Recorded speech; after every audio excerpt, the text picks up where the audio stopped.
Toi qui m'écoutes ce matin, tu es béni. J'ai dit que tu es béni. Alléluia. Prenons notre Bible dans Éphésiens 2, 1 à 5, mais je ne veux pas tout lire.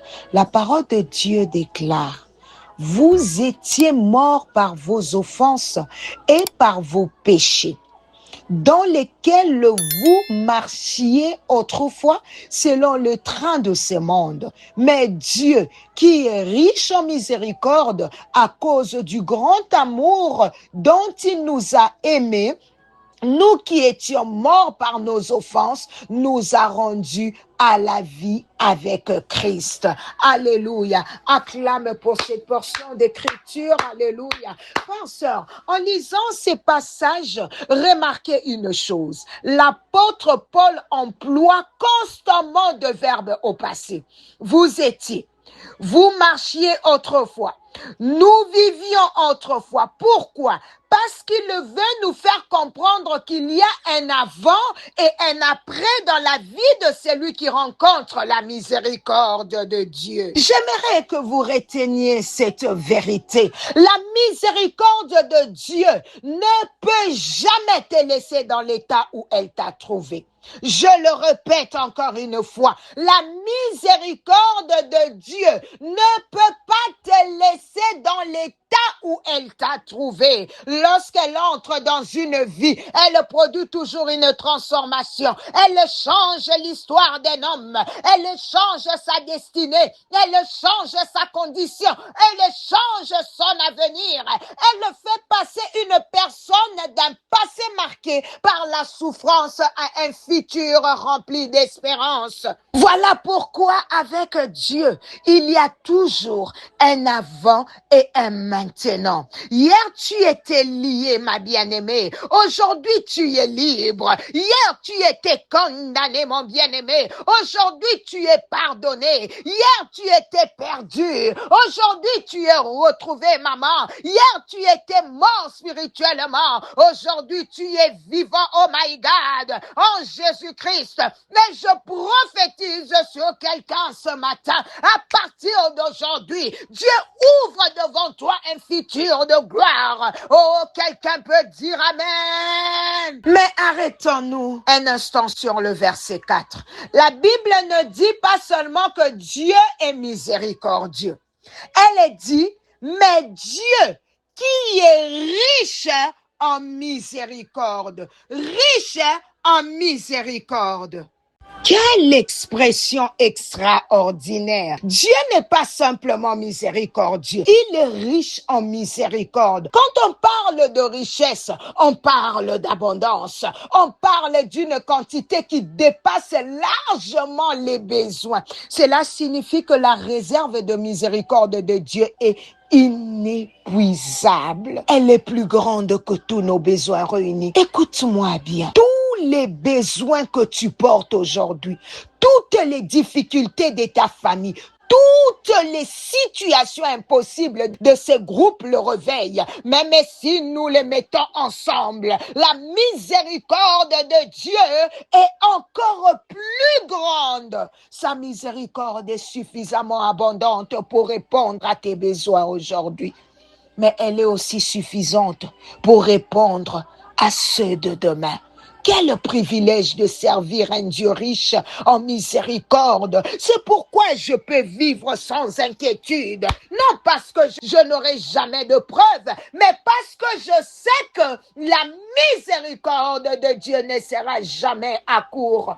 Elle ne s'épuisera jamais. Elle me précédera aujourd'hui. Elle m'accompagnera demain et elle sera encore là après-demain. Alléluia. L'apôtre Paul poursuit en disant, nous qui étions morts, Dieu nous a rendus à la vie avec Christ. Plus loin, il ajoute, il nous a ressuscités ensemble et nous a fait asseoir ensemble dans le lieu céleste en Jésus-Christ. Voyez la puissance de la miséricorde. Là où il y avait la mort, la miséricorde a fait jaillir la vie. Là où il y avait la condamnation, la miséricorde a apporté les pardons. Là où il y avait la malédiction, la miséricorde a fait venir la bénédiction. Ah, la miséricorde transforme la malédiction dans ta vie en bénédiction au nom de Jésus. Là où il y avait la maladie, la miséricorde apporte la guérison. Là où il y avait la pauvreté, la miséricorde ouvre la porte à la provision et à l'abondance de Dieu. Là où il y avait les larmes, la miséricorde fait naître la joie maintenant. Là où il y avait le rejet, la miséricorde apporte l'acceptation. Voilà pourquoi, je le répète une dernière fois, la miséricorde de Dieu ne te laissera jamais dans l'état où elle t'a trouvé. Toi qui as pris ce thème sur la miséricorde à cœur et tu en as fait ton thème, oh, elle ne te laissera pas indifférente. Si la miséricorde de Dieu te visite, il y aura nécessairement un avant et un après. Un avant marqué par les chaînes, un après marqué par la liberté, un avant marqué par la douleur, un après marqué par la consolation, un avant marqué par le combat, un après marqué par la victoire. Je déclare sur ta vie au nom puissant de Jésus que la riche miséricorde de Dieu te visite aujourd'hui, qu'elle transforme ce qui semblait impossible, qu'elle change ton histoire, qu'elle renouvelle tes forces et qu'elle te fasse entrer dans une nouvelle saison de grâce et de gloire. Si tu le crois, donne au Seigneur ton plus grand Amen. Alléluia. Terminons avec l'exemple d'une femme qui a expérimenté la riche miséricorde de Dieu, Élisabeth. La Bible dit dans Luc 1, 57 à 58, le temps où Élisabeth devait accoucher arriva et elle enfanta un fils. Ses voisins et ses parents apprirent que le Seigneur avait fait éclater envers elle sa miséricorde et ils se réjouirent avec elle. Retenez bien cette parole. Là où la miséricorde de Dieu se manifeste, l'éclat de sa gloire apparaît. Élisabeth n'a invité personne à venir se réjouir avec elle. Elle n'a envoyé aucune invitation. Elle n'a fait aucune publicité. Mais lorsque Dieu a fait éclater sa miséricorde sur sa vie, cette miséricorde est devenue visible. Les voisins l'ont remarqué. Les parents l'ont remarqué. Et tous sont, alléluia, venus partager sa joie. Je prophétise sur quelqu'un ce matin. Dieu fera éclater sa miséricorde dans ta vie. Et lorsque Dieu le fera, tu n'auras pas besoin de convaincre qui que ce soit. Les œuvres de Dieu parleront d'elles-mêmes. Les mêmes personnes qui t'ont vu pleurer viendront célébrer avec toi. Les mêmes personnes qui connaissaient ton combat témoigneront de ton miracle. Au nom de Jésus, quelqu'un dit, je reçois. Dans Luc 1, 36, l'ange annonçant à Marie la naissance de Jésus, il lui dit, Élisabeth, ta parente, celle qu'on appelait stérile, et elle-même enceinte d'un fils et elle est dans son 6e mois. Remarque cette expression, celle qu'on appelait qui? Stérile. Bien aimé, la miséricorde change ton identité maintenant si tu le crois. Alléluia. Autrement dit, son ancienne identité appartenait déjà au passé. La miséricorde de Dieu avait changé son histoire. Elle n'était plus la femme stérile. Elle était devenue une mère. Quelle révélation!